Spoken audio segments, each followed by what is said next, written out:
Karena begitu besar kasih Allah akan dunia ini, sehingga Ia telah mengaruniakan anaknya yang tunggal, supaya setiap orang yang percaya kepadanya tidak binasa, melainkan beroleh hidup yang kekal. Puji syukur kepada Allah, sebentar lagi kita akan memasuki masa Prapaskah yang akan mempersiapkan dan menghantar kita pada perayaan Jumat Agung dan Paskah. Masa Prapaskah pada tahun 2021 ini akan dimulai pada tanggal 17 Februari.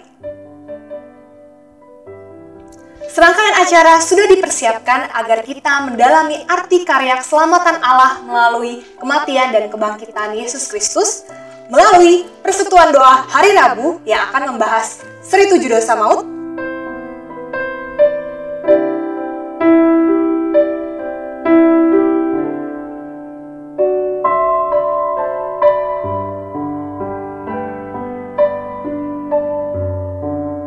dan ibadah minggu.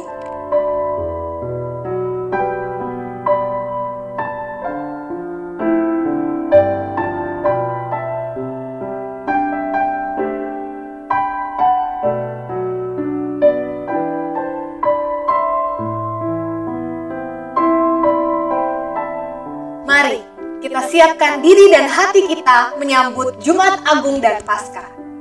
Selamat menjalani masa Prapaskah kepada seluruh jemaat GKI Gading Serpong. Tuhan Yesus menyertai dan memberkati kita semua. Amin.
Shalom Jemaat GKI Gading Serpong yang terkasih dalam Yesus Kristus.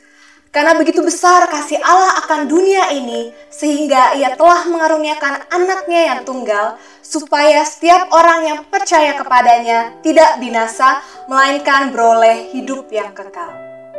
Puji syukur kepada Allah, sebentar lagi kita akan memasuki masa Prapaskah yang akan mempersiapkan dan menghantar kita pada perayaan Jumat Agung dan Paskah.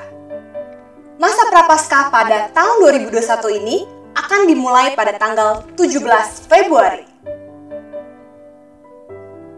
Serangkaian acara sudah dipersiapkan agar kita mendalami arti karya keselamatan Allah melalui kematian dan kebangkitan Yesus Kristus, melalui persekutuan doa hari Rabu yang akan membahas seri 7 dosa maut,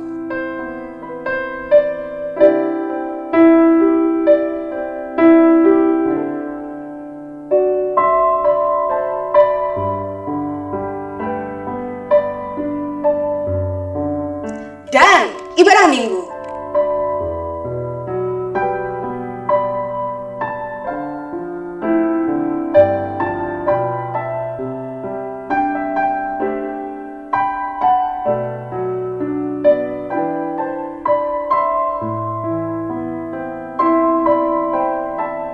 Mari kita siapkan diri dan hati kita menyambut Jumat Agung dan Paskah. Selamat menjalani masa Prapaskah kepada seluruh jemaat GKI Gading Serpong. Tuhan Yesus menyertai dan memberkati kita semua. Amin.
Pertolongan kita adalah di dalam nama Tuhan yang menjadikan langit dan bumi. Turunlah kiranya atas kita sekalian anugerah dan damai sejahtera dari Allah Bapa kita dan Tuhan kita, Yesus Kristus. Amin. Shalom, terima kasih dan Tuhan Yesus. Mari pada pagi hari ini kita mau memuji Tuhan kita. Kasih Tuhan tak pernah habis-habis dalam hidup kita. Dan kasih-Nya sungguh membuat kita bersyukur kepada Dia. Mari kita pujikan semusim berlalu.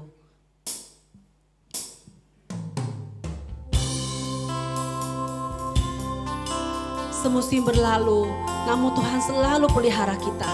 Kasih setia Tuhan tak pernah layu dalam hidup kita.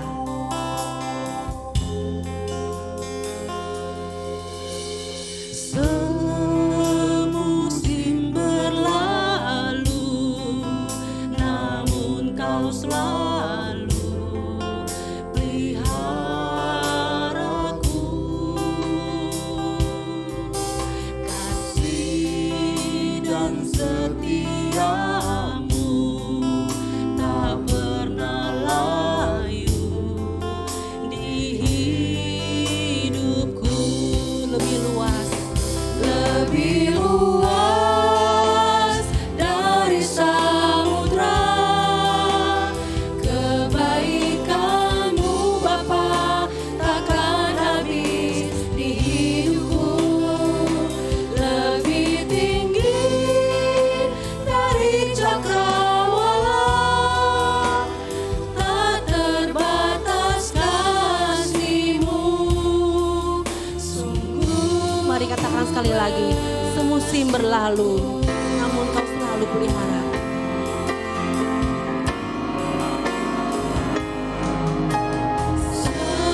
Semusim berlalu, namun Kau selalu peliharaku.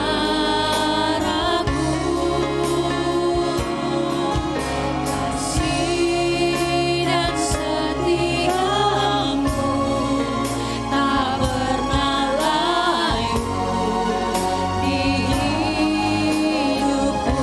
Lebih luas dari samudra, lebih luas dari samudra, kebaikan-Mu Bapa takkan habis di hidupku.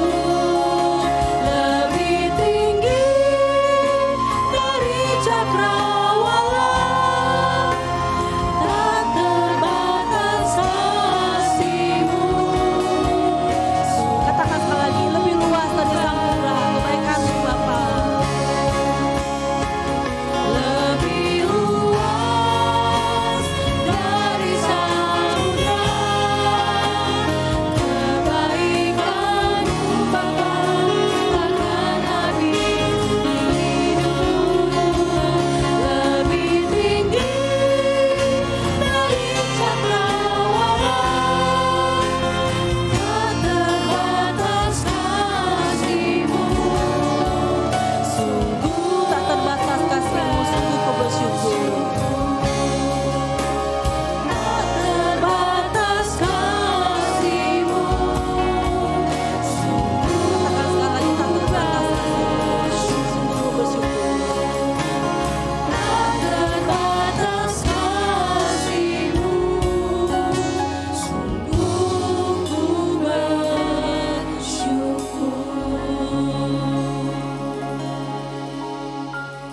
Muliakanlah Tuhan bersama-sama dengan aku. Marilah kita bersama-sama memasyurkan nama-Nya. Kecaplah dan lihatlah betapa baiknya Tuhan itu. Berbahagialah orang-orang yang berlindung padanya. Sekali lagi shalom, terima kasih dan Tuhan Yesus dimanapun kita berada. Selamat pagi semuanya. Mari pada hari ini juga kita memuji Tuhan kita. Kita memujikan kecaplah dan lihatlah betapa baiknya Tuhan itu. Sebab Tuhan kita baik. Mari kita pujikan ini dengan penuh sukacita. Kita semua boleh bertepuk tangan. Kita memujikan Dia. Kita puji Dia dengan penuh sukacita. Mari semua katakan, kecaplah. Kecaplah dan lihatlah betapa baiknya Tuhan itu. Rasakan dan nikmati kasih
Mari kita membaca Alkitab bertanggapan pada pagi hari ini.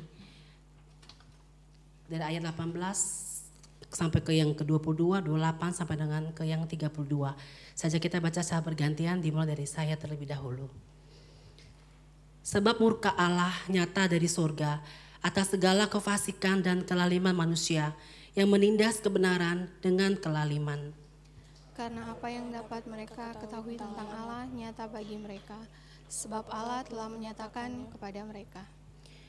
Sebab apa yang tidak nampak daripadanya, yaitu kekuatannya yang kekal dan keilahiannya, dapat nampak kepada pikiran dari karyanya sejak dunia diciptakan, sehingga mereka tidak dapat berdalih. Sebab sekalipun mereka mengenal Allah, mereka tidak memuliakan Dia sebagai Allah atau mengucap syukur kepadanya. Sebaliknya, pikiran mereka menjadi sia-sia dan hati mereka yang bodoh menjadi gelap. Mereka berbuat seolah-olah mereka penuh hikmat, tetapi mereka telah menjadi bodoh. Untuk mengakui Allah, maka Allah menyerahkan mereka kepada pikiran-pikiran yang tertutup, sehingga mereka melakukan apa yang tidak pantas. Penuh dengan rupa-rupa kelaliman, kejahatan, keserakahan, dan kebusukan. Penuh dengan dengki, pembunuhan, perselisihan, tipu muslihat, dan kefasikan. Mereka adalah pefitnah, kurang ajar, congkak, sombong, pandai dalam kejahatan, tidak taat kepada orang tua. Tidak berakal, tidak setia, tidak penyayang, tidak mengenal belas kasihan. Sebab walaupun mereka mengetahui tuntutan-tuntutan hukum Allah, yaitu bahwa setiap orang yang melakukan hal-hal demikian patut dihukum mati. Mereka bukan saja melakukannya sendiri, tetapi mereka juga setuju dengan mereka yang melakukannya. Mari kita masuk dalam pengakuan dosa kita kepada Tuhan. Mari Bapak Ibu, kita siapkan hati kita. Kita akui segala dosa kita di hadapan Tuhan. Dari kungkungan malam gelap, Yesus Tuhan, aku datang.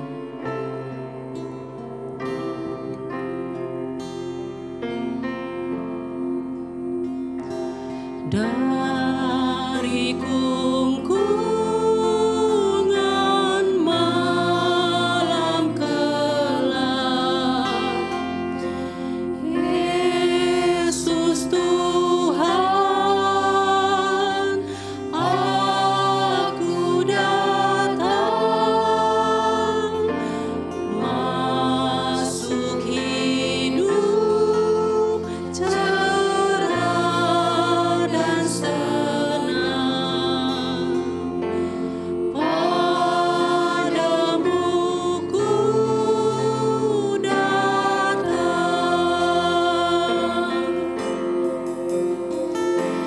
Dulu sakit, kini ku sembuh. Lepas miskin, kini melimpah. Lepas dosa, masuk dalam-Mu. Padamu ku datang. Sebelum semua untuk boleh bangkit berdiri. Ya Tuhan, karena inilah hatiku mengharapkan Engkau. Tenangkanlah rohku, buatlah aku sehat, buatlah aku sembuh. Sesungguhnya penderitaan yang pahit menjadi keselamatan bagiku. Engkaulah yang mencegah jiwaku dari lubang kebinasaan. Sebab Engkau telah melamparkan segala dosaku jauh dari hadapan-Mu. Mari kita naikkan pujian ayat yang kedua. Dari gagal dan kehilangan.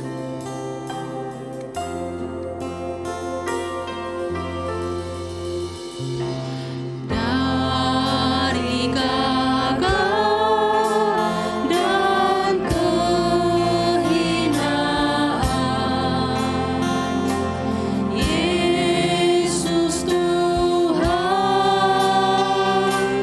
aku datang.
hadirat-Nya dengan hati yang hancur dan gentar.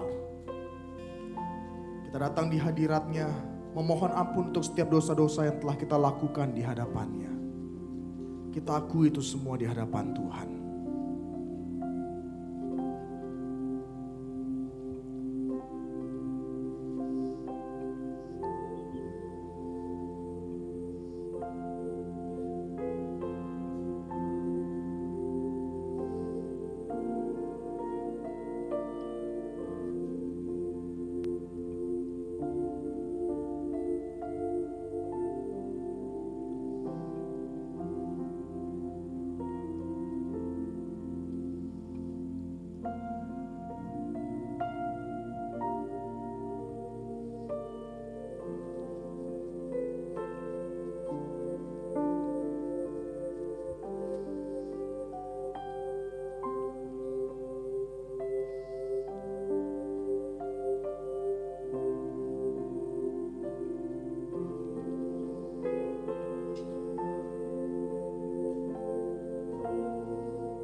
Ini kami ya Tuhan, kami kembali datang ke hadirat-Mu. Di hadapan Engkau Allah yang Maha Kudus, kami sadar tidak ada satupun yang tersembunyi. Engkau melihat yang terdalam dalam isi hati kami ya Tuhan, dalam pikiran dan perilaku kami. Engkau telah mendengar seruan permohonan ampun atas setiap kami ya Tuhan. Kami yang bergumul dengan dosa-dosa kami. Kami yang bergumul dengan kesalahan-kesalahan kami ya Tuhan yang tidak berkenan di hadapan Tuhan. Di hadapan Engkau Allah yang Maha Pemurah ya Tuhan, kami mohon ampun. Kami tidak bersyukur untuk keselamatan yang Tuhan telah berikan bagi kami. Harga yang begitu mahal, namun kami menyia-nyiakannya dengan melakukan dosa yang tidak berkenan di hadapan-Mu. Ampuni kami ya Tuhan, ampuni. Dan di hadapan Engkau, Allah yang Maha Pemurah itu, kami juga mohon Engkau Allah yang memulihkan kami kembali. Kami rindu diperbaharui ya Tuhan, agar sungguh dalam kehidupan kami setiap hari, kami boleh menyenangkan, memuliakan Tuhan. Orientasi hidup kami boleh hanya terarahnya kepada Tuhan. Kami tidak berkompromi lagi dengan dosa, tapi biarlah sungguh hidup kami dedikasikan untuk hidup mencintai Tuhan, dan melakukan kehendak Tuhan dalam kehidupan kami. Terima kasih untuk pengampunan yang Kau berikan. Terima kasih untuk pembaharuan yang Kau berikan kepada kami sekali lagi. Hanya di dalam nama anak-Mu Yesus Kristus kami berdoa mengucap syukur. Amin. Dengarkanlah janji pengampunan dosa. Inilah kasih itu. Bukan kita yang telah mengasihi Allah, tetapi Allah yang telah mengasihi kita dan yang telah mengutus anaknya sebagai pendamaian bagi dosa-dosa kita. Demikianlah kita ketahui bahwa kita tetap berada di dalam Allah dan di dalam kita. Ia telah mengaruniakan kita mendapat bagian dalam Roh-Nya. Kita bersyukur Allah telah mengasihi kita. Sungguh sangat besar anugerahnya dalam kehidupan kita. Biarlah kita nyanyikan pujian ini sebagai bentuk rasa syukur kita atas pengampunan yang telah Ia berikan. Sangat besar. Sangat besar anugerahnya, membaru hidupku. Dulu sesat diriku, tadi ketika insafku cemas dan kini ku lega.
Dengarkanlah petunjuk hidup baru.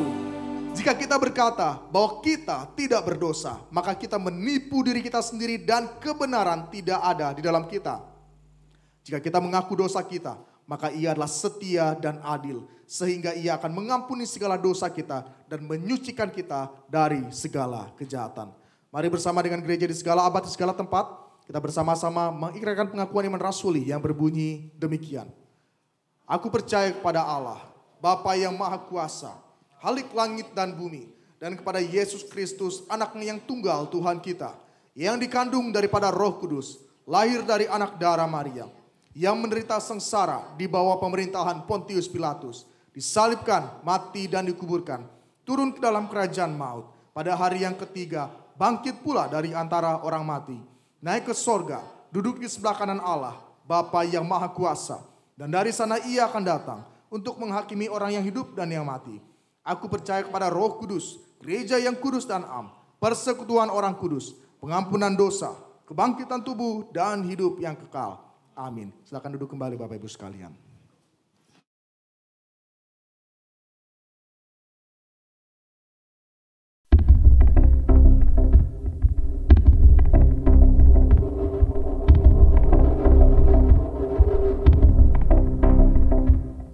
Pak Suharta, mengapa Anda memilih untuk bercerai dengan istri Anda?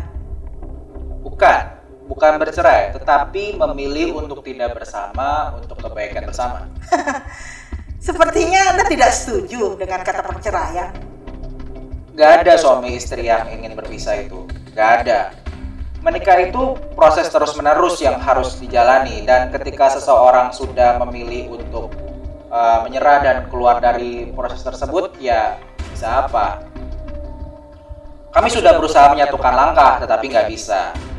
Menikah itu kan harus ada kerjasama ya dari kedua belah pihak, dan kami sudah nggak bisa satu kata lagi, jadi kami lebih baik tidak bersama untuk kebaikan bersama. Lalu bagaimana dengan anak-anak? Apakah Anda tidak memikirkan perasaan mereka? Saya sudah bicara sama mereka soal hal ini, dan sejauh ini sih mereka sepertinya mengerti ya. Bagi mereka, kami tetap ada sebagai orang tua, nggak ada yang berubah. Yang berbeda hanya keberadaannya aja. Jadi apa ada kemungkinan Anda rujuk dengan istri Anda? Mungkin aja. Makanya saya lebih suka mengatakan bahwa kami tidak bersama untuk kebaikan bersama. Dengan begini kan, masing-masing bisa introspeksi diri sendiri ya.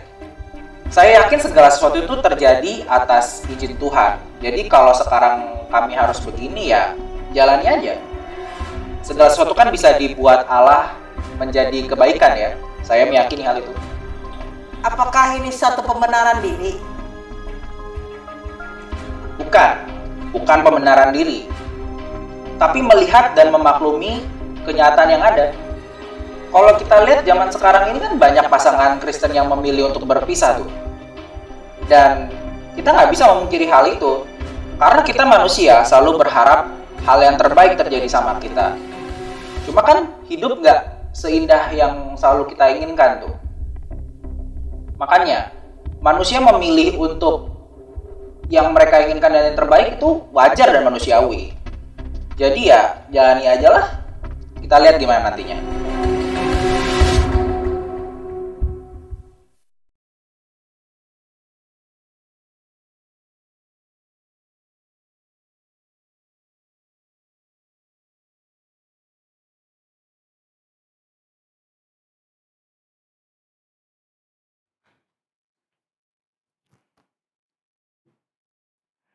Selamat pagi jemaat sekalian. Mari kita bersama kita berdoa terlebih dahulu.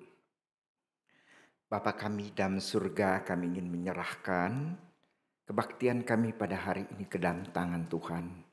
Persiapkan hati kami ya Tuhan, sehingga kami boleh mendengarkan akan firman Tuhan.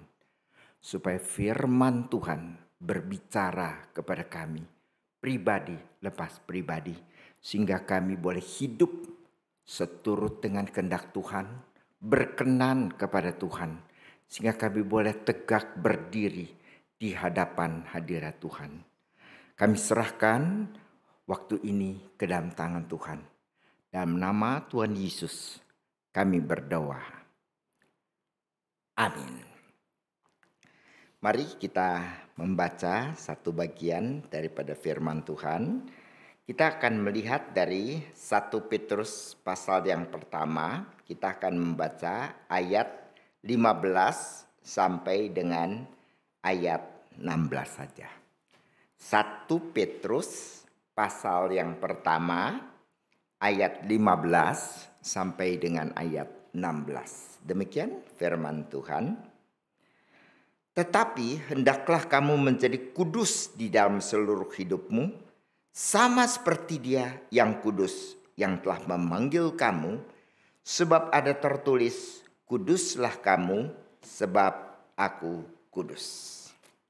Sampai sekian kita membaca firman Tuhan. Bapak Ibu pernah mendengar tentu satu nama ya. Namanya adalah Adolf Eichmann. Kenal? Nggak kenal, nggak apa-apa deh ya. Yang penting masuk surga ya. Adolf Eichmann ini adalah termasuk dalam Nazi ya, Nazinya Hitler. Setelah Perang Dunia yang kedua, Nazi kalah kan, Jerman kalah. Lalu Hitler bunuh diri. Nah, si Eichmann ini bisa melarikan diri, kalau nggak salah lewat Austria, lalu kemudian ditolong katanya oleh seorang bishop, lalu kemudian melarikan diri dan kemudian dia menyembunyikan dirinya di Argentina, ya, jadi hilang, ya. Tapi orang Israel ini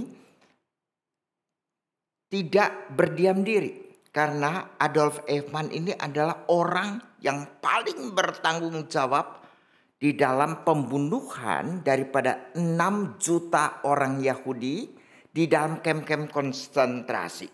Ya, di dalam kamp konsentrasi jadinya dia mengumpulkan orang Yahudi sana lalu kemudian dibunuh, ya.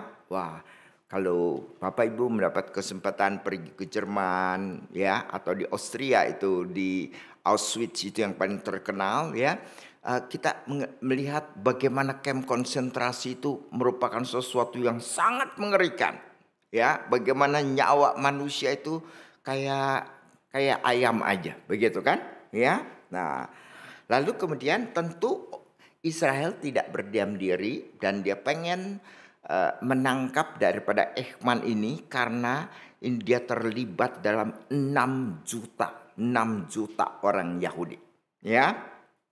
Nah, akhirnya hebat sekali ya orang Israel. Dia agen rahasianya Mossad itu berhasil menemukan Adolf Eichmann ini di Argentina, ya. Lalu seperti biasa tentu sulit dong kalau ke Argentina dulu, ngomong dulu, boleh nggak diekstradisi, apa segala, susah kan ya. Ya Israel biasalah, culik Eichmann, lalu bawa langsung ke Yerusalem. Ya, nah mungkin Argentina marah-marah sih ya, tapi ini pembunuh daripada 6 juta dong. Bisa dimengerti tindakan daripada Israel ini kan ya. Jadi dia dibawa dan diadili di Yerusalem tahun 1961 ya, dia tahun 1961. Lalu waktu diadili, apa pembelaan daripada Eichmann ini ya?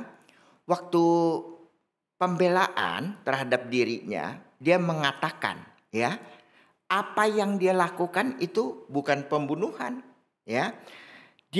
Apa yang dia lakukan itu merupakan final solution, ya, solusi final, ya. Jadi solusi yang terakhir yang diadakan, yang dikerjakan oleh Eichmann ini menuruti perintah daripada sang Führer, ya. Jadi perintah daripada Adolf Hitler pada waktu itu, ya. Jadi yang dia lakukan itu adalah cuma solusi final, ya. Jadi meskipun dia membunuh 6 juta jiwa daripada orang Yahudi, yang dia sebutkan pembunuhan itu dia istilahkan sebagai solusi final. Nah, ini sebenarnya sama dengan apa yang diimajinasi Pak Stanley kali ya. Itu kamu punya karangan. Jadi itu sesuai dengan imajinasi daripada Pak Stanley. Kamu jangan bercerai ya. Awas loh kamu ya. Jadi ini istilah perceraian nggak ada. Kami tidak bercerai. Kami cuma berpisah. Begitu kan? Ya. Kata-katanya itu menjadi sesuatu yang dikatakan di dalam tema yang diminta pada saya pada hari ini adalah eufemisme dosa. Eufemisme belajar ya, Bapak Ibu lulusan SD bukan? Apa enggak lulus? Eufemisme adalah penghalusan kan ya, penghalusan bicara kita. Jadi ini bukan bercerai, ini cuma berpisah, begitu kan? Pisah, dia di sono kita di sini. Dan kita tidak saling mengenal lagi. Begitu kali ya. Nah, itu untuk mengganti kata bercerai ya. Tapi tahun 1961 setelah Adolf Eichmann ditangkap dan diadili ya, seorang filsuf keturunan Yahudi ya, pintar bukan main, seorang perempuan bernama Hannah Arendt ya.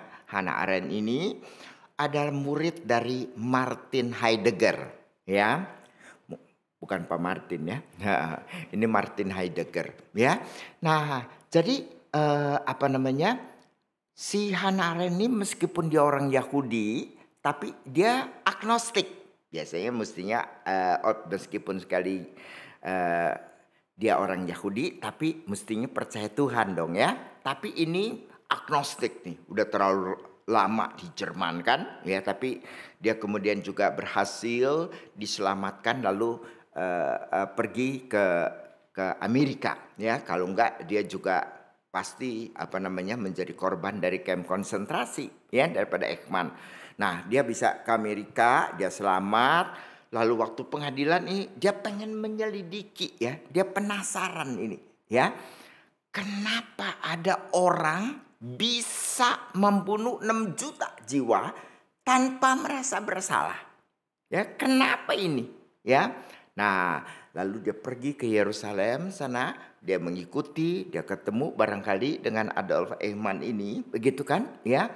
Maka apa yang dikatakan oleh Adolf Eichmann ya sebagai pembunuhan 6 juta jiwa daripada orang Yahudi ini hanya sebagai final solution, sebagai solusi final daripada sang pemimpin pada waktu itu, yaitu Hitler. Maka dia mengistilahkan satu istilah yang terkenal sampai sekarang adalah di dalam bahasa Jerman adalah Banalität des Bösen. Ya, saya sembarangan juga kamu nggak tahu kan ya. Di dalam bahasa Inggris the banality of sin. Ya, di dalam bahasa Indonesia adalah banalitas dosa. Bapak Ibu familiar dengan istilah banal? Banal itu merupakan sesuatu yang sudah biasa, ya, menjadi kebiasaan. Banal itu maksudnya begitu, ya, menjadi kebiasaan. Jadi apa yang dilakukan oleh Eichmann itu, oleh Hannah Arendt disebutkan sebagai Banalität des Bösen, ya, bahwa ini adalah sesuatu di mana dosa itu dianggap sebagai sesuatu yang banal, sesuatu yang biasa, sesuatu yang direndahkan, dicuekkan, ya, tidak dianggap sebagai sesuatu yang serius. Nah, itu adalah sebenarnya itu adalah istilah yang diberikan oleh Hannah Arendt, ya.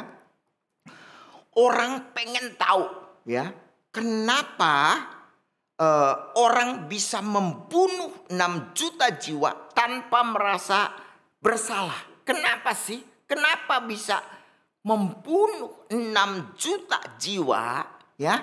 Tapi cuma bisa mengatakan itu adalah sebuah final solution. Psikolog periksa, apa ini orang gila? Apa ini orang sadis? Apa ini orang sakit jiwa, begitu kan? Ya, apa ini orang? Kenapa ini bisa bunuh 6 juta jiwa, tapi cuma seperti begitu? Saudara, apa yang ditemukan oleh psikologis ini? Pegawai Mossad, ya, agen intel daripada Mossad, pada waktu mereka tangkap Eichmann, mereka pikir ini, wah, ini orang apa ya? Ini monster nih, pembunuh sekian banyak. Mungkin Eichmann itu terkenal kali di dalam seluruh dunia itu sebagai pembunuh terbanyak daripada manusia. Ya, satu orang ini bunuh 6 juta, bertanggung jawab atas 6 juta jiwa. Nah, jadi dia pikir, wah, nanti tangkap monster kali ini. Tangkap apa? Oh enggak. Waktu agen Mossad itu tangkap si Eichmann ini, bawa ke Yerusalem. Ini orang sangat halus, sangat ramah, sangat kayak orang baik. Ya, diperiksa sama psikolog, bukan monster. Bukan orang sadis. Bukan orang apa? Kesimpulan daripada psikolog itu pada waktu setelah menyelidiki kejiwaan daripada Eichmann apa? Psikolog ini mengambil kesimpulan Eichmann adalah orang biasa. Jadi apa artinya? Jadi artinya setiap kita, mungkin kalau kita juga diberikan kesempatan sama seperti Eichmann, berada dalam keadaan seperti situasi daripada Eichmann, kita pun akan menjadi Eichmann. Kita pun akan menjadi Adolf Eichmann. Bayangkan, ya, kita semua itu akan menjadi demikian. Jadi yang dikatakan sebenarnya, kenapa nih? Ini Hannah Arendt, dia seorang agnostik kan, bukan? Tetapi entah kenapa waktu dia mengambil gelar doktornya itu, dia mengambil sebuah tesis itu mengenai Agustinus. Agustinus kita tahu kan, seorang bapak gereja ya. Dia ambil khusus mengenai confession daripada Agustinus, buku Agustinus yang terakhir. Dia ambil, ya. Akhirnya, ya, meskipun dia agnostik, dia mengatakan begini. Sebenarnya apa yang dikatakan oleh Alkitab, ya, bahwa manusia itu mempunyai original sin, itu adalah sesuatu yang bukan ciptaan daripada gereja, bukan ciptaan daripada Agustinus, bukan ciptaan daripada gereja Katolik, tetapi konsep daripada original sin itu sudah ada di dalam firman Tuhan. Mazmur 51, pemazmur Daud misalnya mengatakan, di dalam kandungan ibuku, aku tuh sudah dikandung di dalam keadaan berdosa.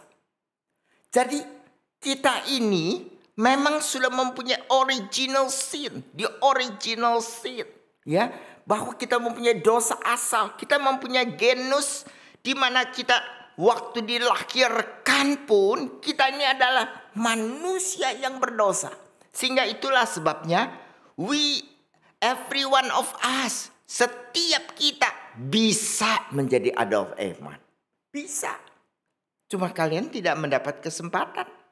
Tidak mendapat kesempatan. Kalau kalian mempunyai sama kesempatan dengan Adolf Eichmann, mungkin kalian juga akan melakukan. Ya. Jadi kita ini semua sama seperti Adam dan Hawa kan. Ditanya, kamu makan buah pohon yang terlarang?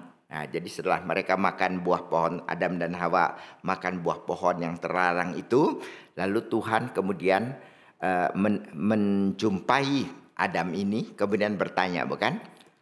apakah kamu makan buah pohon yang terlarang itu, yang aku larang itu? Apa jawab daripada Adam? Kamu lihat kan, sejak saat itu self deception, penipuan diri itu menjadi sesuatu yang berakar di dalam kehidupan manusia. Jadi Tuhan tanya, kamu makan apa enggak? Jawabnya sederhana, iya saya makan, atau berbohong, saya tidak makan. Gitu kan jawabnya kan? Kamu makan enggak? Saya tidak makan. Bohong kan? Saya makan, mengaku, confess kan? Tapi apa yang Adam jawab? Perempuan yang kau taruh di sampingku, itulah yang membujuk-bujuk aku suruh makan. Jadi aku sekarang jadinya aku makan. Nah, langsung dia membuat tidak iya, tidak enggak, tetapi dia ambil jalan tengah, tidak mengaku, juga mengaku dan yang tidak mengaku ya, mengaku yang tidak mengaku kali ya. Dia jawab, perempuan yang engkau ciptakan. Jadi seolah-olah yang salah siapa? Tuhan sendiri kan. Kenapa ciptain perempuan yang macam begini gitu. Ciptain perempuan yang jangan bujuk-bujuk dong. Perempuan yang selalu support, selalu ini, jangan ngerong-ngerong melulu dong. Jadi kayak ilustrasi tadi dah ya, kepikiran sama Pak Stanley itu kan ya. Nah, makanya jangan ciptakan begitu maksud daripada Adam begitu kan. Nah, jadi kita lihat kan seperti demikian, perempuan yang kau tetapkan ya. Hawa juga tanya, kamu makan ya buah pohon? Enggak, itu ular yang bujuk-bujuk. Jadi kita lihat sejak dari Taman Eden itu manusia itu mempunyai self deception, mempunyai penipuan pada diri sendiri, sehingga apa yang Tuhan bilang dosa, makan buah pohon yang terlarang, oleh dia dialihkan kepada sesuatu yang lebih halus ya, yang dilukiskan. Saya bercerai, enggak, saya berpisah. Begitu kan? Ya. Saya bunuh, enggak, saya solusi final. Begitu ya. Kamu nyogok, enggak, memberikan tanda terima kasih. Tuh, bagus-bagus kan semuanya ya. Itu sudah kita pelajari sejak dari Taman Eden. Kita sudah ahli, bukan main. Ya, sebagai manusia itu kita sudah ahli bagaimana, bukan main. Apalagi kita yang pada zaman sekarang ini, kita itu kehilangan konsep the majesty of God. Ya, apa yang kita baca di dalam ayat yang kita baca tadi ada, kuduslah kamu sebab Allah yang memanggil kamu itu adalah Allah yang kudus. Allah yang kudus.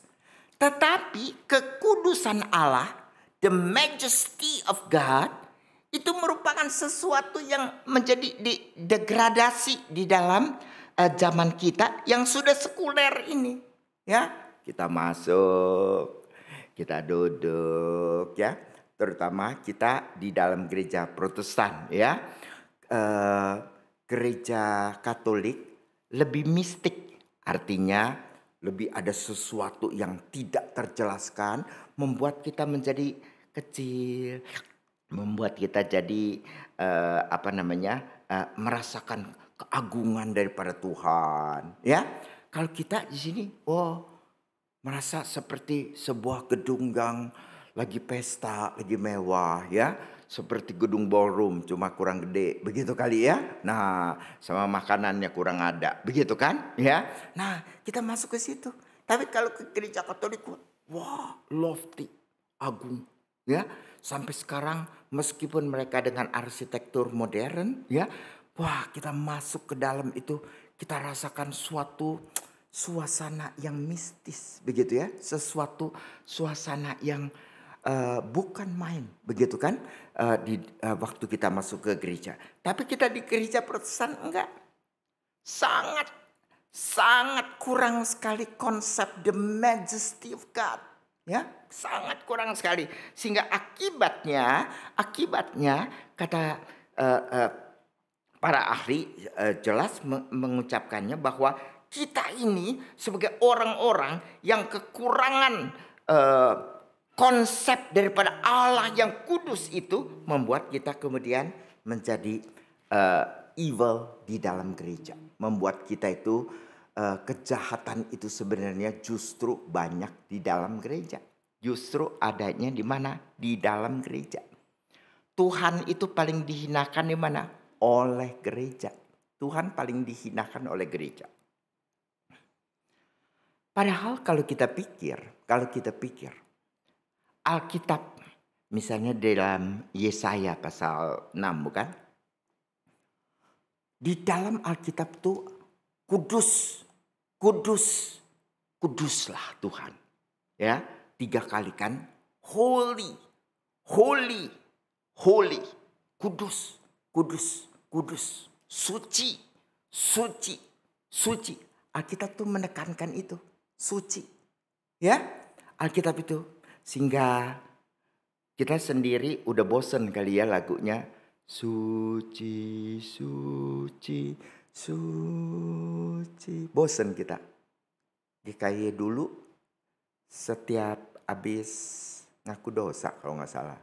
Atau sebelum atau apa. Saya lupa juga. Termasuk lupa ya. Nyanyinya selalu itu. Holy. Ya.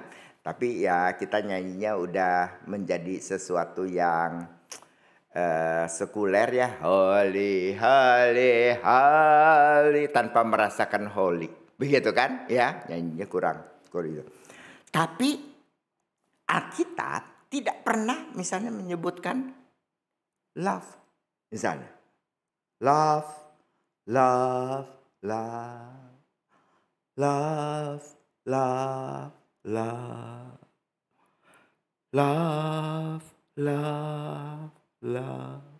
Nggak ada. Dalam gereja nggak ada. Adanya di mana? Lagunya The Beatles kan. Bapak Ibu bukan zamannya sih ya. Zaman saya sih ya.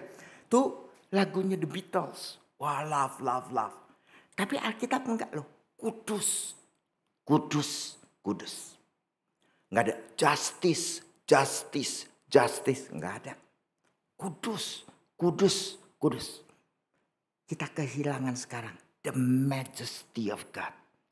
Kekudusan Tuhan. Allah yang besar. Allah yang kudus. Sehingga pada waktu kita datang ke hadirat Allah. Kita kekurangan rasa hormat kepada Tuhan. Ya, orang-orang Katolik masih memeliharakan hal tersebut. Ya, jadi seperti rasa yang seperti demikian pada waktu mereka misalnya masuk ke gereja itu oleh mereka dipeliharakan di dalam kebiasaan di dalam mereka bergereja.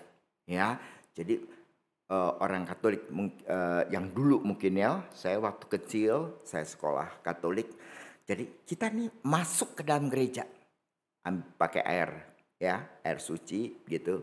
Lalu buatkan begini kan, ya, jangan terbalik-balik ya. Kamu begini terbalik, kacau kiri kanan ya. Tetapi gereja Ortodoks terbalik ya, atas bawah kanan kiri. Gereja Katolik atas bawah kiri kanan. Kalau kamu bawah atas kamu ya. Nah, jadi orang-orang Katolik itu begitu masuk langsung mereka berlutut dulu ke arah mimbar. The presence of God di sana baru duduk. Kamu kalau duduk kan langsung, hei apa kabar? Itu matahari lagi sel tuh 50% gitu kan. Orang Katolik enggak duduk. Berlutut. Doa.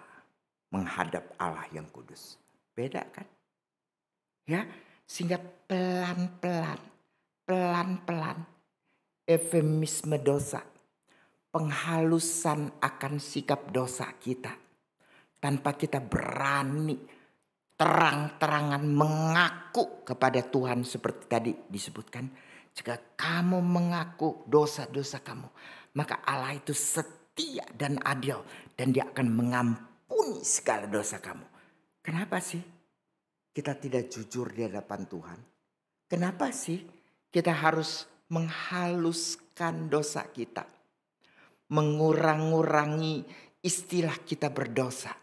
Kenapa kita tidak datang kepada Tuhan?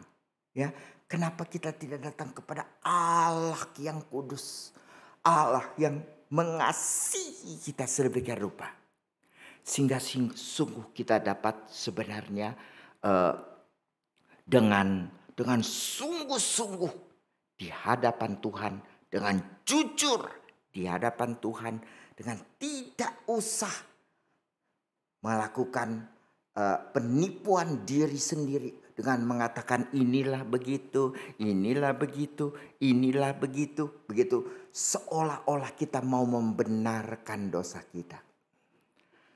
Tapi Tuhan ajari kita apa? Akuilah segala dosamu.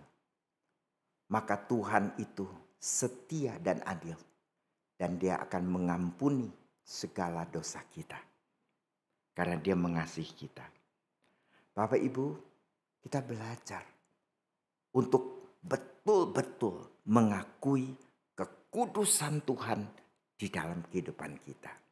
Sehingga segala dosa, segala noda-noda yang Tuhan tidak suka itu boleh kita buang jauh-jauh di hadapan Dia.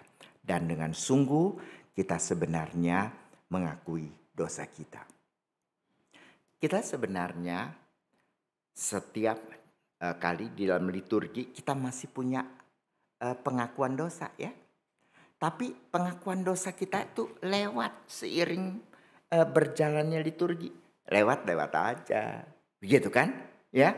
Karena apa? Karena kita kurang serius kan mengakui dosa-dosa kita. Nah, Bapak Ibu, mau nggak sekali lagi ya? Kita buat seperti begini. Kita akan diam di hadapan Tuhan 1 atau 2 menit. Lalu izinkan Tuhan Roh Kudus mungkin menunjukkan dosa tertentu. Kalau kamu, ya Tuhan ampunilah kami dosa-dosa kami baik dengan perkataan yang mana nggak tahu. Dengan pikiran, dengan perbuatan ya. Perkataan, pikiran, perbuatan. Cuma 3. Tapi yang mana kita nggak tahu. Cuma asal ngomong ya perkataan, ampuni kami Tuhan. Nah, lalu nyanyi deh, udah selesai diampuni. Apa begitu? Tidak, ya. Dalam 1 menit ini, ya, coba kamu berdiam diri, berdoa kepada Tuhan. Jangan ngomong, ya, jangan ngomong. Biarkan Roh Kudus bekerja di dalam pikiran kamu. Kemudian ada satu hal yang Roh Kudus dengan kuat menunjukkan kepada kamu. Itu adalah dosa kamu yang Tuhan tidak suka. Nah, minta ampun untuk dosa tertentu itu. Minta ampun untuk dosa tertentu itu. Nanti akan saya tutup di dalam doa. Mari kita berdoa. Izinkan Roh Kudus. Selidikilah aku.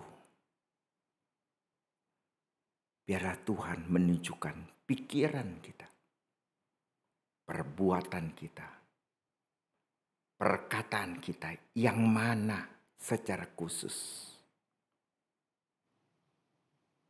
yang Tuhan tidak suka, yang adalah dosa yang tidak usah diefemismekan. Dihaluskan, tidak usah. Marilah kita mengaku dosa kita dengan sungguh seperti Roh Kudus menunjukkan kepada Bapak Ibu sekalian.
Sesungguhnya ya Tuhan,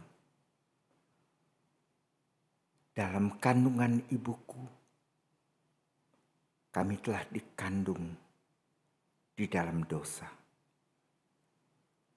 Di dalam perlawanan akan Tuhan. Di dalam ketidakjujuran di hadapan Tuhan. Sehingga kami berusaha untuk mengubah dosa yang kami lakukan dengan kata-kata yang halus. Sehingga menjadikan dosa itu menjadi banal, menjadi biasa, menjadi sesuatu yang tidak berarti, tidak serius. Tapi itulah yang memisahkan antara engkau dengan kami. Ya Tuhan, ampunilah jemaat-Mu. Biarlah kami boleh dekat dengan Engkau, Allah yang kudus. Supaya sungguh-sungguh kami boleh menikmati hubungan antara kami dengan Allah yang telah dikerjakan di dalam Yesus Kristus. Sehingga kami boleh dalam kekudusan hidup sungguh-sungguh di hadapan daripada Allah yang kudus. Tolong kami ya Tuhan. Kami serahkan jemaat-Mu ke dalam tangan Tuhan. Di dalam nama Tuhan kami, Yesus Kristus. Amin.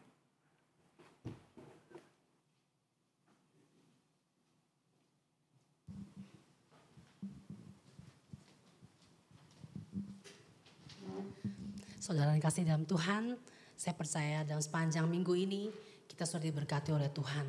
Bukan hanya diberkati secara materi, tapi kalau sampai hari ini kita masih bisa ikut kebaktian, itu artinya bahwa Tuhan masih memberikan kita kesehatan.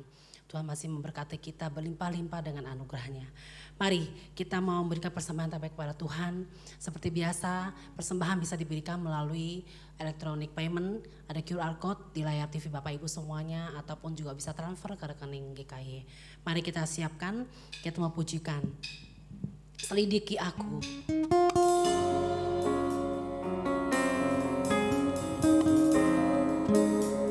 Biarlah Tuhan boleh menyelidiki hati kita. Apakah kita sungguh-sungguh mengasihi Tuhan? Dan juga Tuhan bisa singkapkan semua yang terselubung dalam hati kita. Mari kita pujikan lagu ini. Selidiki aku.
Kebaikan-Mu Tuhan yang tak pernah habis dalam hidup kami. Kebaikan-Mu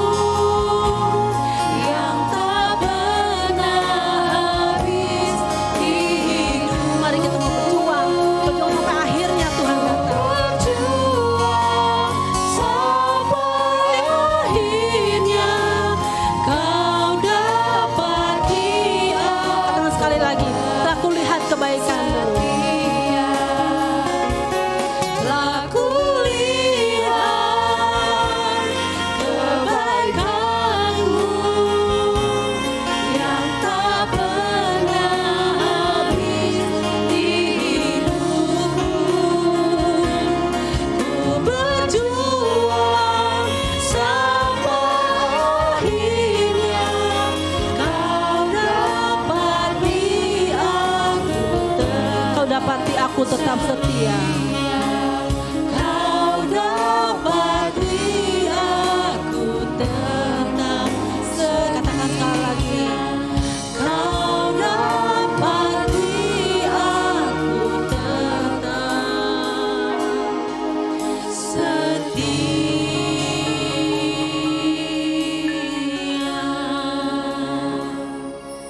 Mari kita berdoa. Bapa kami yang ada di dalam surga, benar Tuhan, selidikilah hati setiap kami. Kami tahu ya Tuhan, manusia kami seringkali mendukakan hati Engkau. Seringkali kami melakukan hal-hal yang tidak berkenan di hadapan-Mu ya Tuhan. Ampunilah setiap kami. Dan juga kami mohon juga ya Tuhan, kami juga mau diperbaharui. Kami juga mau Kau ubah ya Tuhan. Bila Roh Kudus senantiasa boleh menyertai kami, membantu kami untuk bisa terus berjuang sampai dengan akhirnya. Tuhan Yesus, pada hari ini juga kami memberikan persembahan kami.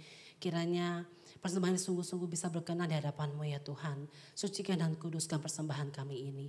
Hanya di dalam nama Tuhan Yesus Kristus kami telah berdoa dan mengucap syukur. Amin. Silakan duduk kembali. Saya persilakan untuk sambutan dan warta kepada hambanya. Shalom Jemaat GKI Gading Serpong yang terkasih dalam Yesus Kristus. Karena begitu besar kasih Allah akan dunia ini, sehingga Ia telah mengaruniakan anaknya yang tunggal, supaya setiap orang yang percaya kepadanya tidak binasa, melainkan beroleh hidup yang kekal. Puji syukur kepada Allah, sebentar lagi kita akan memasuki masa Prapaskah yang akan mempersiapkan dan menghantar kita pada perayaan Jumat Agung dan Paskah. Masa Prapaskah pada tahun 2021 ini akan dimulai pada tanggal 17 Februari.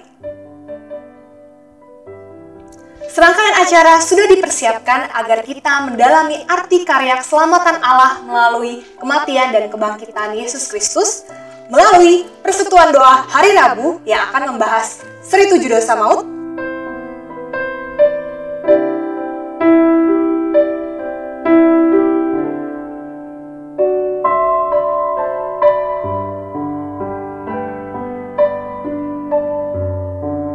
dan ibadah minggu.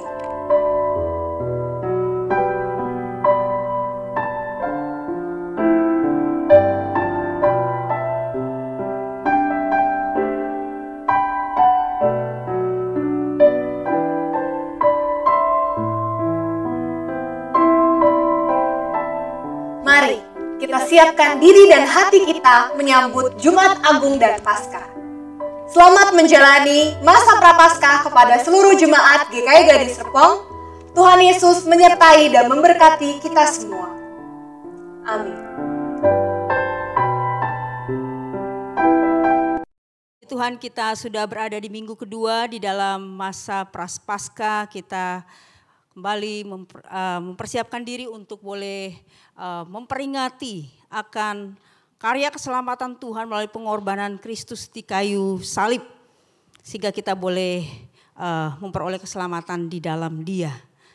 Karena itu mari kita terus memberi diri kita, mempersiapkan hati kita sungguh-sungguh di dalam mengikuti setiap rangkaian ibadah, baik dalam kebaktian doa maupun minggu, untuk menghantar kita semakin lebih dalam memahami akan kasih Tuhan yang begitu besar bagi setiap kita. Puji Tuhan, hari ini kembali firman Tuhan boleh menyapa kita, boleh memberkati kita, mengingatkan kita untuk bagaimana kita hidup sebagai anak-anak Tuhan. Kita menyadari di dalam perenungan firman Tuhan dalam masa-masa Prapaskah ini, betapa dosa itu sudah sungguh sangat meracuni hidup kita, menggorok-gotinya sedemikian rupa, dan kita menyadari betapa kita sungguh membutuhkan anugerah Tuhan di dalam kita menjalani hidup sebagai anak-anak Tuhan sehingga kita boleh hidup berkenan di hadapannya. Terima kasih kepada Bapak Pendeta Hendra G. Mulya yang telah melayani melalui firman-Nya pada pagi hari ini. Terima kasih untuk semua tim yang boleh melayani, Bu Lina Kohar dan tim Revival, dan juga untuk tim multimedia dan live streaming. Biarlah kita terus tetap sukacita dan semangat di dalam melayani, sekalipun di dalam masa pandemik ini. Tuhan memberkati setiap kita dan bersyukur bagi setiap semua kita jemaat Tuhan yang begitu setia dalam beribadah baik di gereja maupun di rumah masing-masing. biarlah kita selalu terus rindu untuk semakin mendekatkan diri kepada Tuhan. Minggu depan kita akan dilayani oleh Pendeta Martin. Kita memasuki minggu yang ketiga dalam masa Prapaskah. Dan minggu depan juga kita harus mempersiapkan diri untuk mengikuti perjamuan kudus. Mari Bapak Ibu, kita terus juga mengingatkan dan kita terus boleh mempersiapkan untuk bersama-sama mengikuti perjamuan kudus minggu yang akan datang di dalam 3 kebaktian yang akan dilaksanakan secara live streaming. Dalam kebaktian setengah 8 pagi, jam 10 pagi dan jam 5 sore. Untuk roti dan anggur seperti biasa dapat diambil di kantor tata usaha pada jam kerja hari Selasa sampai hari Sabtu. Hari Rabu kita kembali bersama-sama akan mengikuti ibadah persekutuan doa. Masih dalam rangkaian masa Prapaskah secara live streaming. Mari juga kita semua selalu punya kerinduan untuk datang bersekutu di dalam persekutuan doa. Ada berita sukacita dari keluarga Bapak Tobias dan Ibu Ristia yang telah dikaruniai seorang putri yang bernama Kiana Putri Tobias. Kami menyampaikan selamat kepada keluarga Bapak Tobias dan Ibu Ristia. Tuhan memberkati baby Kiana yang lahir dan semuanya kiranya boleh tetap sehat.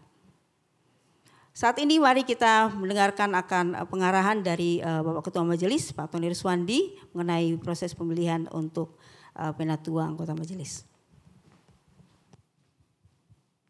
Shalom Bapak Ibu sekalian.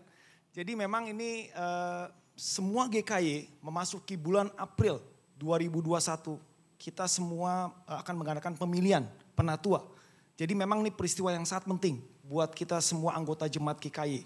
Jadi saya benar-benar berharap banget Bapak Ibu sekalian boleh proaktif mendaftarkan, meregistrasikan nama Bapak Ibu Saudara sebelum kita memilih penatua di bulan April. Oleh sebab itu tata caranya memang ada 3. Yaitu pertama mengenai mendaftarkan diri melalui manual kertas formulir, ya. Jadi memang mungkin ada beberapa kita yang memang tidak agak-agak susah berinteraksi dengan gadget. Nah makanya tetap kita menyediakan formulir. Ya nanti Bapak Ibu bisa datang ke TU, nanti akan diberikan formulir oleh Pak Yusuf. Ya nanti Bapak Ibu bisa mengisinya.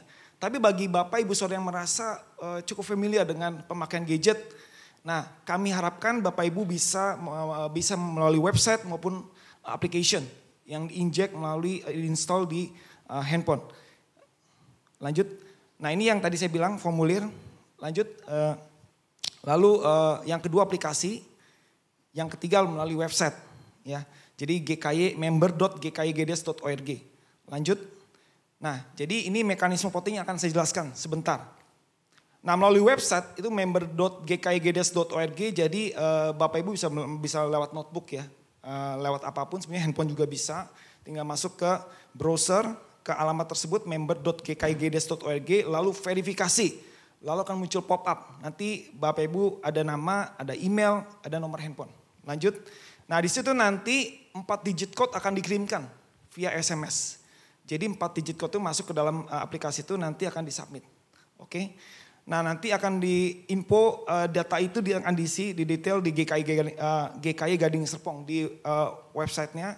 Lalu di situ ada info kartu GKY Bapak Ibu Saudara. Ya. Lalu di situ di bawahnya lalu akan disuruh pilih bagian memilih apakah memang kita mau pilih secara manual atau voting secara digital.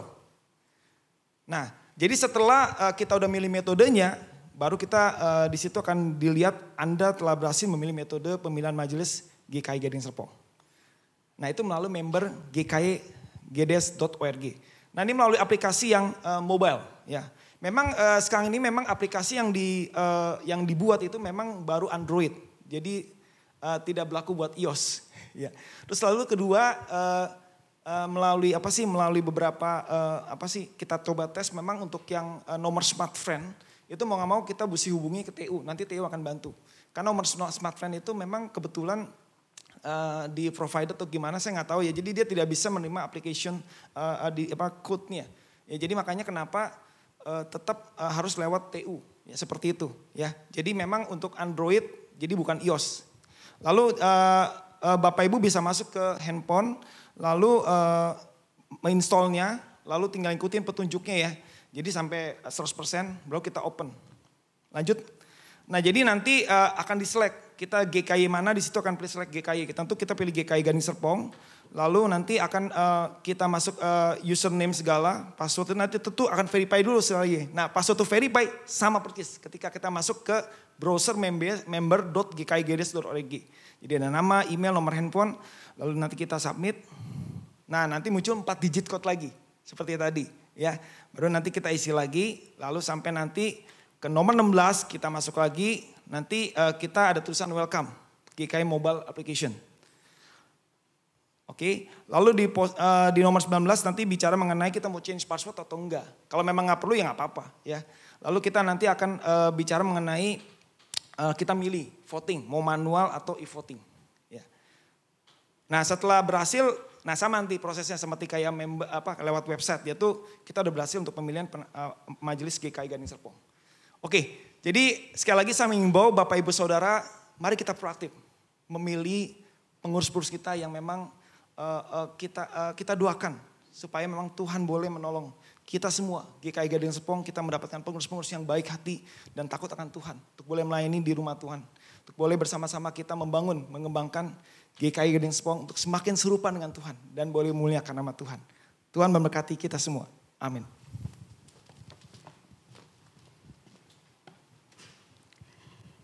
Ya, terima kasih.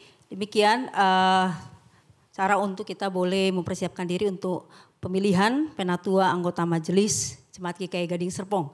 Berikut ini kami akan sampaikan nama-nama calon sementara penatua anggota majelis Jemaat GKY Gading Serpong untuk periode yang pertama.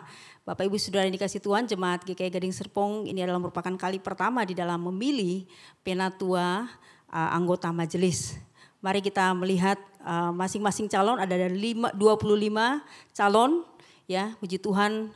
Tuhan taruhkan hati untuk mereka boleh bersedia di dalam berbagian dalam pelayanan tengah-tengah gereja kita.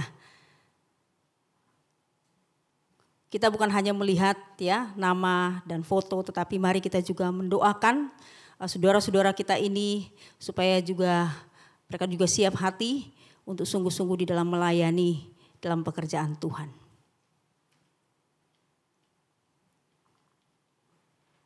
Ya, demikian. Mari saat ini kita siapkan hati untuk berdoa. Hari ini Pendeta Martin sedang pelayanan tukar mimbar di GKY Sunter. Mari kita satu di dalam doa. Tuhan Bapa di surga, kami sungguh bersyukur kepadamu ya Tuhan. Untuk setiap kebaikan, kasih, pemeliharaan Tuhan di dalam kehidupan umat-Mu. Yang terus Tuhan Engkau nyatakan bagi sekalian kami. Hari ini kami boleh bersyukur karena limpahnya berkat rohani yang Engkau nyatakan. Kami percaya Tuhan, firman-Mu telah berbicara bagi setiap kami. Baik yang ada di tempat ini, di rumah masing-masing di mana jemaat-Mu beribadah. Biarlah kami terus datang kepada Tuhan. Nyerahkan diri kami, memohon anugerah Tuhan di dalam kehidupan kami sebagai anak-anak-Mu ya Tuhan. Karena kami tahu hanya dengan demikian, hanya oleh karena anugerah Tuhan, kami boleh hidup memperkenankan hati Tuhan. Terima kasih untuk firman-Mu yang boleh memberkati setiap kami.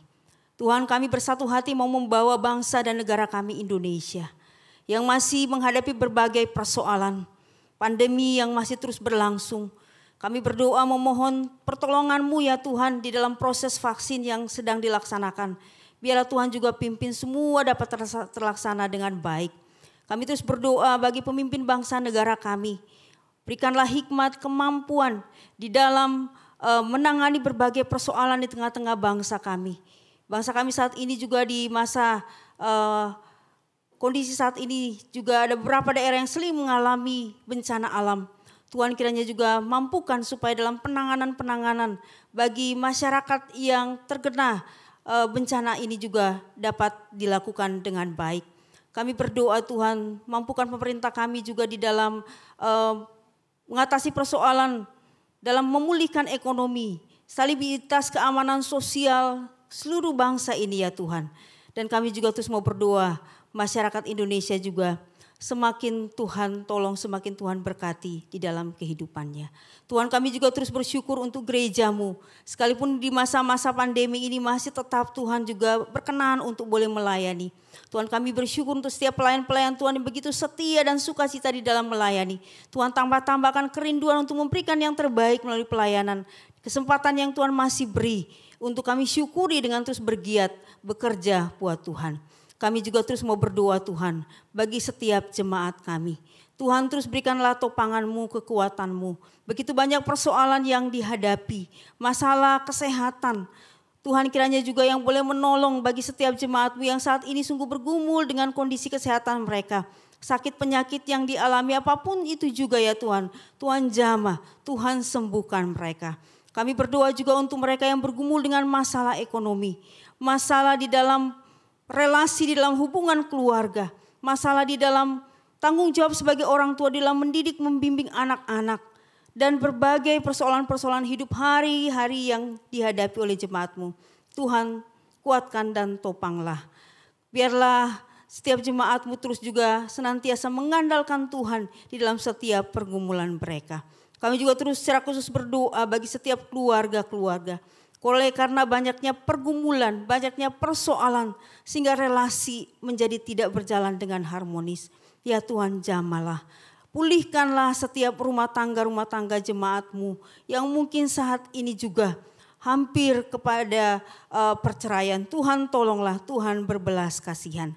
Kami juga terus mau berdoa bagi setiap anak-anak-Mu yang bergumul untuk mencari pekerjaan. Bukakan kiranya jalan-Mu ya Tuhan. Dan bukakan tingkap berkat-Mu untuk memberkati akan jemaat-Mu. Terlebih lagi Tuhan, berkatilah kehidupan rohani jemaat-Mu ya Tuhan. Sehingga di dalam masa sulit ini pun tetap kuat dan berpengharapan kepada Tuhan saja.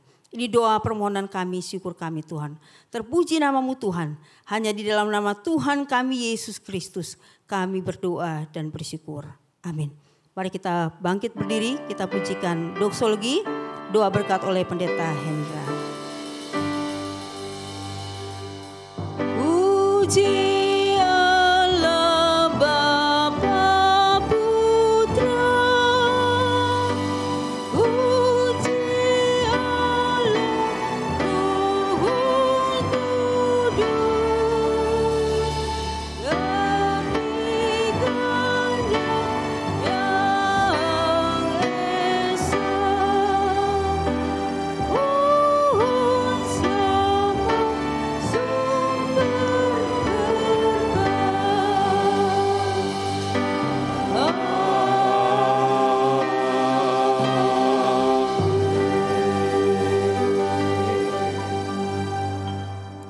pulanglah dengan sejahtera dan terimalah berkat Tuhan.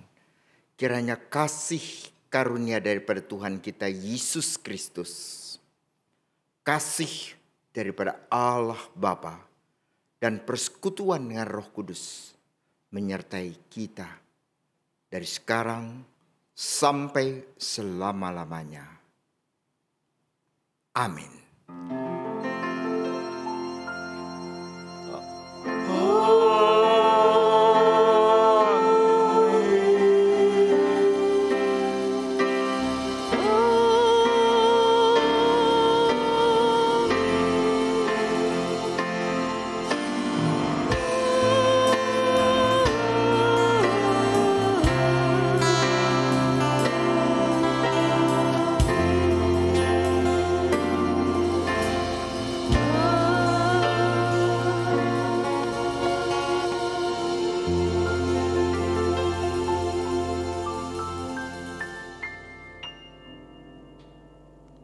Ibadah kita selesai.